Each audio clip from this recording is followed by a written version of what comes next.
Hello everyone, welcome back to my channel. If you're new here, my name is Irresistible and I am a manifestation and soul realignment coach.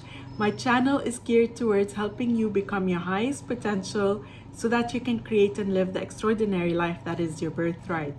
In today's video, I'll be talking about what you need to watch out for if you decide to stop affirming. But before we get started, just a quick reminder that I offer both email and video coaching. So if you need help in manifesting any of your desires, you can find the details in the description below. And of course, please do not forget to subscribe to my channel and hit the bell icon in order to receive a notification anytime I upload a new video. So let's get started. If you have been following me for a while, you know that I talk about two different ways of manifesting. There's manifesting through mind or manifesting through your higher self. So it's where you just set the intention and let it go, and then your higher mind will help you manifest, and you get those signals from your higher mind on what to do next. It's kind of like inspired action, or things will just come to you. So I talk about that in one of my videos. I will link it above. So essentially, sometimes you're not going to be affirming. It's about getting off the topic completely and not focusing on the opposite of what you want. Neither focusing on what you want nor the opposite of it. You're completely off the topic. That's the way you would manifest if you choose the manifesting through your higher self, or what we call identity shifting. The common way though of manifesting is through affirmations. Now, even if you have chosen to manifest through affirmations, sometimes you may feel like you do not want to affirm anymore. You just feel like you've planted the seed. I talk about this in one of my videos, the time gap between when you set the intention and when you are likely to manifest it. I talk about the concept of planting the seed as Neville Goddard spoke about it. I will link it above. Once you've planted the seed, you feel like it's done. You just feel that, right? So you decide at some point, I don't need to affirm anymore. The thing you have to watch out for here is to continue with a clean mental diet.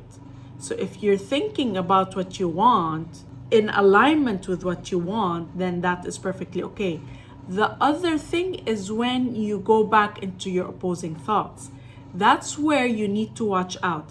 And I have experienced that myself. I always tell you, I share things from my own experience or the experience of my clients. And this is one of the things I have felt myself. And I have reached a stage where I've affirmed enough times that I no longer feel I want to affirm for this or I need to affirm for it. I've kind of just let it go. I feel good about letting it go. I get off the topic. I don't think about it. I'm literally kind of doing the other method in this way, but I've also affirmed. So it's like a combination of both methods. And when you reach that stage, you feel it. You feel, I'm good. I don't need to affirm anymore. And I've been there. I've done that. I've manifested that way, where I've gotten off the topic and boom, it comes in, right? But sometimes you may, you're not necessary. I'm telling you from my own experience. You may go back into where your mind habitually tends to go, and you do that when you're not at your best, when you're tired, you're dehydrated, you've had a long day at work, you're just not at your best. That's where you may be prone to have your thoughts go there. And again, I don't want to instill this as a negative assumption within you, but that's where you need to be careful and then go back either to affirming or reminding yourself of the intention and then getting off the topic, bringing yourself back into presence. Because when you're affirming all the time, you don't leave room so much for the opposing thoughts. But when you stop them, you have to remain mindful of that, right? You can't go back into the habitual way of thinking in opposition to what you want. Now, the beauty of this is when you have invested that amount of work, you can never go back. You very quickly bring yourself back. That's the beauty of it. It's just about being conscious of that and bringing yourself back, because you automatically, it's a very subtle shift.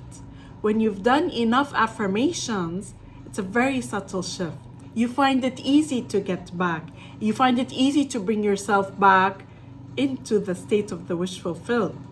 It's just about that conscious awareness. It's about not going back into the subconscious way of doing things, whereby you're letting your thoughts take over and you're not conscious of it.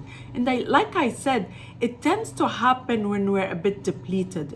Doesn't happen when we're in a comfortable place, because we are generally more clear-headed and in a space of empowerment. So if you feel like you want to stop affirming and you've reached that state of, I know that the seed has been planted, I know this is done, you can do it. Just remain mindful of those moments. And trust me, when you've done enough affirmations, if you've chosen to manifest through mind, by the way, the other method is just as powerful. It's just about being more present in the other way. It's about doing what you resonate with. And if you are manifesting through mind, whether you're affirming or whether you're visualizing, when you've done it enough times, you can't go back. It's easy for you to redirect your thoughts away from the opposing thoughts. It's about just being consciously aware when that's happening. Don't let your thoughts take over and stay there. I thought I'd share this because I recently experienced this and I'm like, wait a minute, hey, let me stop. And I brought myself back. I had a very long day. I was exhausted. I was tired. And guess what? You kind of go to your old habits. And I brought myself back like that. And it felt like I literally shifted realities. I felt it. I felt that the person who was thinking in opposition to what she wanted was here. And that connection I had to my object of desire was in a very different place to when I brought myself back to what it is that I wanted.